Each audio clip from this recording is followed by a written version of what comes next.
Awatin ko na naman kayo sa galit nito. Ha? Ano ba yan? Nagalit na tayo sa investigasyon. Ito po, just in, ibinunyag ni Senator Amy Marcos ang umano'y plano na ipwesto si Boying Remulla sa ombudsman para makasuhan at mapakulong si BP Inday, Sara Duterte at mga kaalyado nito. Ayon kay Marcos, pinipressure umano ngayon si Ombudsman OIC Dante Vargas na ibasura ang kaso ni Remulla sa korte bilang kapalit ng naturang posesyon. Partner KPL, anong masasabi mo rito?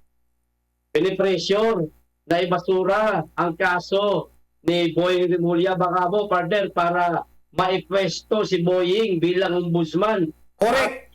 Ito nga, isiniwalat kailan lang, kanina lang ni Senator Amy Marcos, mga partner, naikontento na yan, no? Hindi lang ako masyado nabigay doon ng opinion ko kasi alam ko lang. Ngayon mo todohan, partner. Ngayon mo itodo. Oo. Kasi alam ko lalabas ka ito sa birada. Partner, Yeah. no? Kanina masyadong positive yung ibinigay kong komento sa channel ko. Pero dito, partner, ilalabas ko kung ano yung nararamdaman ko dito sa mga ibinunyag ni Senator Amy. Sa palagay ko, partner, safety lang. Hindi ko na masyadong pahabain pa. No? Maliwanag para sa akin lang to, partner, ha? Bagamat ang ganda Ang ganda ng sinabi niya nalaman natin na ito pala ang plan C ng Bangag Administration, partner, na kasuhan ang lahat ng mga kaalyado ng mga Duterte at higit sa lahat, ipakulong si BP Inday Sara bago mag-2028 para nga naman dire-diretsong makakapanghampanya at makikilahok itong si Romualdez sa presidential election sa 2028. Partner, okay yan. Ang ganda ng sinabi niya, di ba? At na-aware tayo dyan, partner. Pero para sa akin, partner, isa na namang panlilihis to. Gusto na namang takpan nito, partner, ang maanumaliyang flood control project. Yan lang ang nakikita ko, partner. Kayo naman. Partner BMR, ang haba ng pasakalye ni KPL. Sa paglilihis pala ang gusto niya sabihin. Partner BMR. Ito na naman tayo kay Super Ate eh. Alam nyo si Super Ate, bagamat paminsan-minsan ay mayroon naman pong tama ang kanya sinasabi. Ang problema, minsan nawawala ng katuturan kasi nakukulangan tayo sa action eh.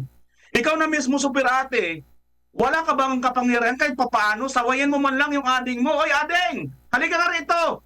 Tuklong katkot! Come on! Hilukanuhin mo na! Hindi yata nakakaintindi ng waray-waray yan eh. Makatoy man, kunam! Kasjay! Paikot-dikot nga, di mo pa nga bautong dahil kita nga kabsat mo. Ganun sana. Pasensya na sa mga Tagalog ha, ang ibig sabihin nun, alam mo na pala, may mangyayari ng ganito. Kamukha nung kay Tatay Digong, di ba ang ginawa mo? Nagpaano ka, nagpahiring ka. Anong nangyari nun? Walang saysay. Dahil doon, kahit pa paano, nakakuha ka ng mga boto ng mga Duterte. Lumalabas ngayon, nakapanggamit ka na, nakinabang ka na, nakatulong ka pa kunwari sa mga Duterte. Ito na lang ngayon. Maialam ka na pala. Ikaw na mismo manguna. Sandali. Sandali. Pwede mo naman siguro yan sawayin. Baka naman. Total, ikaw na mismo naglabas nito eh. Hindi na to taong bayan kasi alam niyo mga partner, sa atin dito, bilang mga supporter, mayroon na tayong idea kung ano talaga ang gusto nila mangyari diyan. Kaya nga pinipilit nila eh. Pinipilit nila na ipasok itong si Boying Remulla na alam nyo, kung mayroon lang talagang natitira pang kahihiyan, may natitira pang sa mga mayroon pang natitira itong mga taong ito sa kanilang sarili. May kaso ka. Tapos hindi ka ba nahihiya na mag-apply ka diyan? Ano bang ibig sabihin nito? So kahit pa sabihin natin na hindi, pag na-dismiss naman ito, wala na, hindi. Hindi. Kaya kang nagpupunta diyan, una, para mawala yung kaso mo. Pangalawa, alam naman natin na lahat ng mga nasa kabilang kampo ay pilit ninyo talagang gustong i-take down at this time ito nga mga Duterte. Wala na kayong ginawa kundi ganun na lang. Dito nyo kami binubusog. Alam nyo, partner, isa na naman ito sa masasabi nating diversionary tactics. Kaya lang, kailangan din natin itututukan dahil baka dito na naman tayo nila dalhin mamaya. Mga partner, nandiyo ba, Wala talaga na. partner? Nandiyo ba tayo, mga partner? Okay. Ayan na. Partner, Okay na, oh. dagdagan. Alam nyo, ito mga partner ha, ito ang hindi rin natin dapat baliwalain. Kasi, katulad ito sa nangyari noong kay Tatay Digong. Ano na sila noon eh? Yung sa Bicam? Ano na, laglag na sila doon sa Bicam. Ito na naman tayo ngayon mga kapartner. Baka naman, magkatotoo na naman ito. Kaya, Senator Aimee, nakikisuyo naman kami sa iyo. Kung gusto mo talaga, kung talagang may pagmamahal ka sa taong bayan, ikaw na mismo ang nagsasabi na mayroon silang hindi magandang gagawin. Ikaw naman, sumasama ka naman sa kay VP Inday Sara, nakikisuyo, nakikihingi ka naman ng tulong. At hindi naman din kayo makakabalik sa pwesto kung hindi dahil dito kay VP Sara. Huwag mo naman payagan pa na maulit yung kay Tatay Digong nangyari. Kasi ito na naman mga partner eh. Tandaan ninyo, yung nangyari kay Tatay Digong, dahil yun sa pagsisiwalat, yun ang ultimate eh.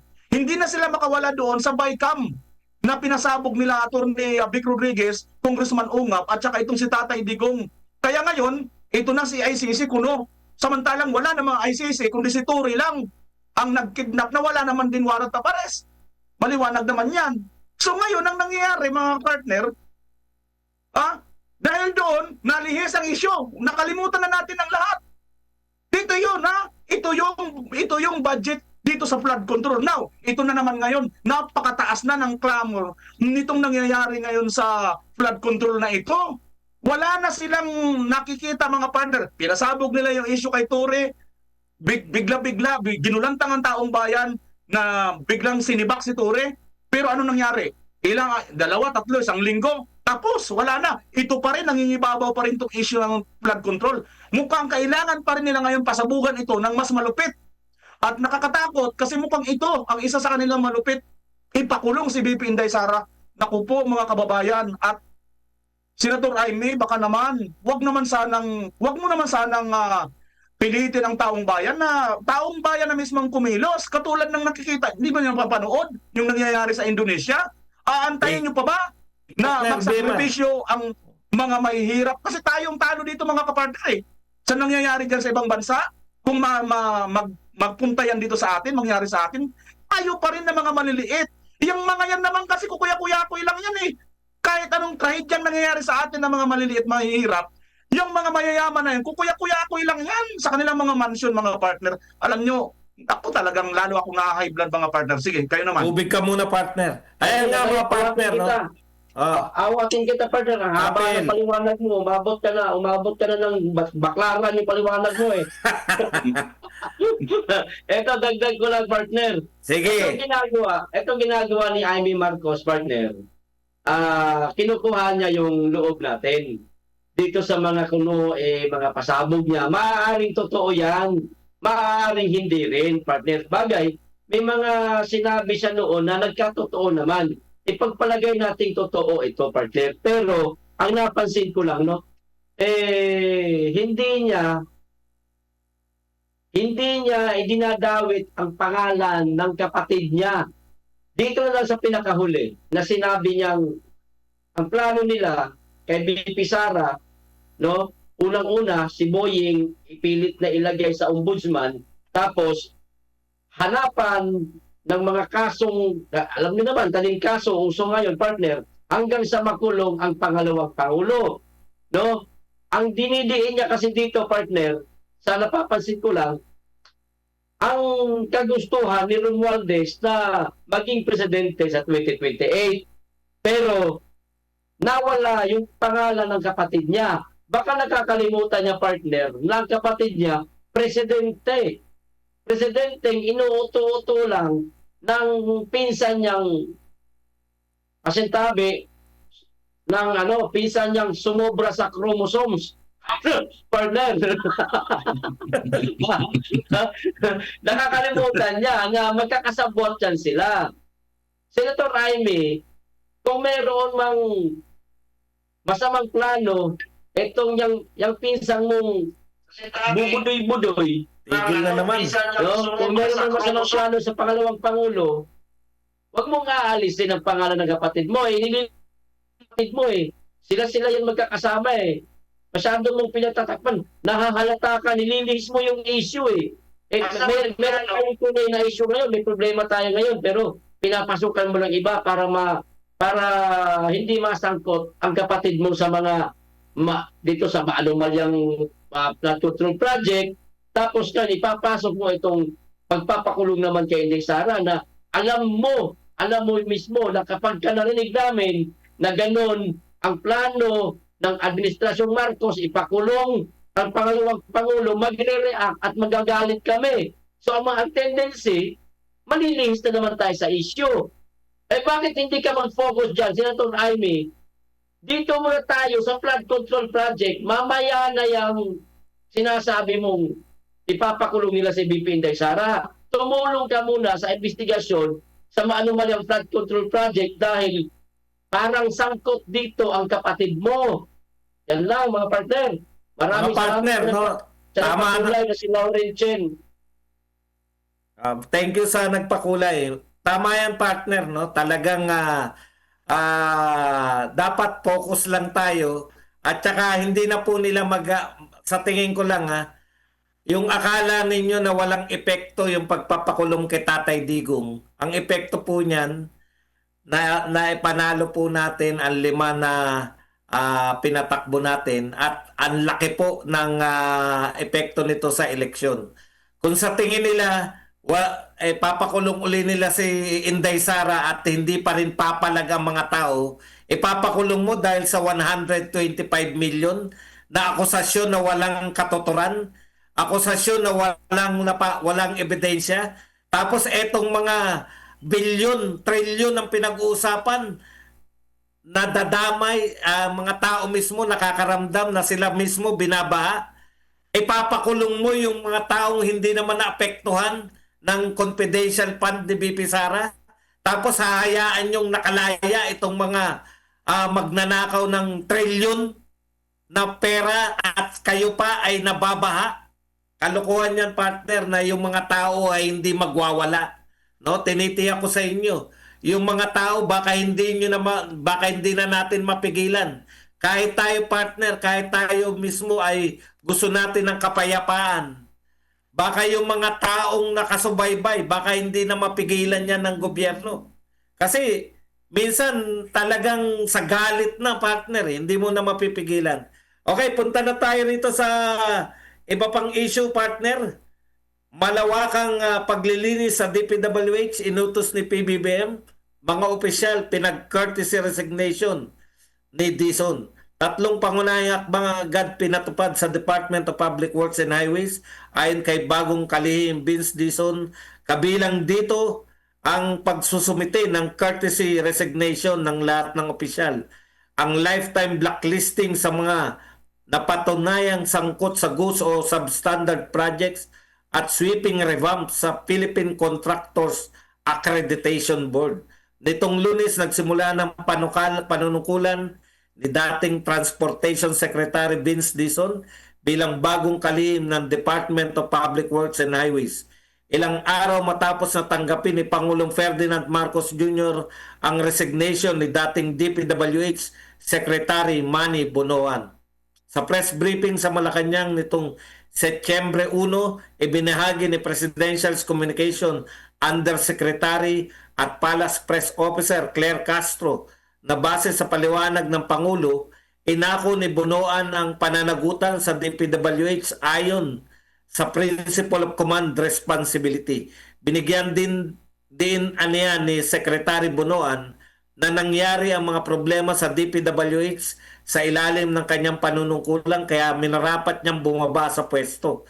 Bilang bahagi ng reforma sa DPWH, isinalaysay ni Secretary Dizon na inaatasan siya ng Pangulo na agad ipatupad ang pagsusumite ng courtesy resignations ng lahat ng opisyal ng DPWH mula undersecretaries, assistant secretaries, division heads, regional directors, hanggang sa mga district engineers sa buong bansa.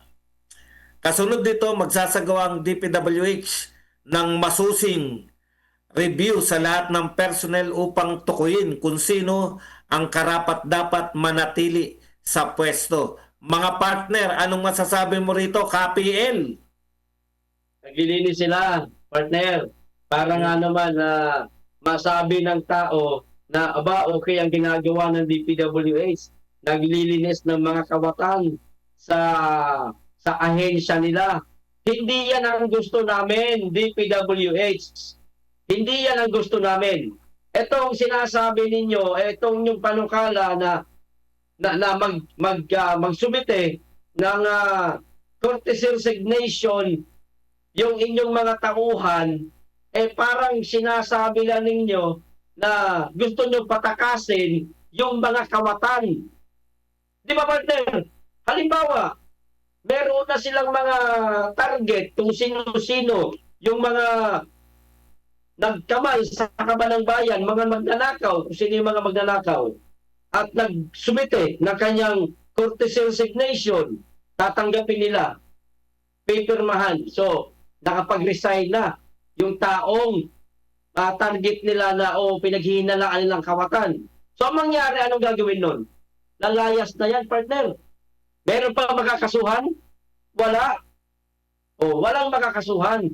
Kung meron man silang target na kung sino-sino itong mga nanamantala, no, mga sangkot dito sa maanumalyang flood control project, kasuhan na kaagad nila.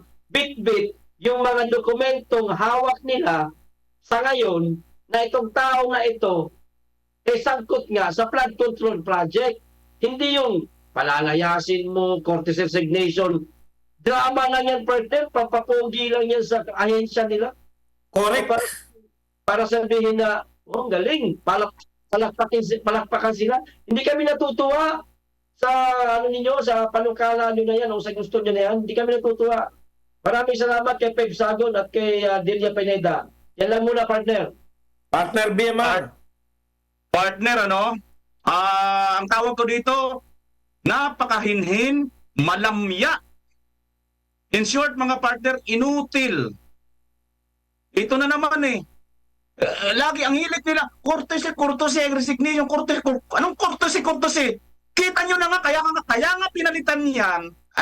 Partner, pasintabi sa mga viewers na-high-blood talaga ako kasi Inom ka ng tubig, itong ating partner. presidente, wala ba talaga itong sense of yung bang pakiramdam na, uy, sandali, mali na ito Ako na mismo ang nakakita doon, kaya nga sinisibak ko itong si Bunuan dahil alam ko may mali ito. In fact, kung hindi ko ito sinibak, naniniwala akong wala itong ginawang mali. Kasi ito naman kanyang bagong pinalit ngayon, magpapakurtesi pa. Sipakin mo lahat yan. Tapos ilagay nyo sa holding area. Walang pupwedeng makalabas ng bansa. Humarap kayo sa lahat ng dapat na harapin niyo. Sa Senado, sa Congress, kung ano pa man ang mabubuong mga investigasyon. Pwedeng private investigation, kahit ano.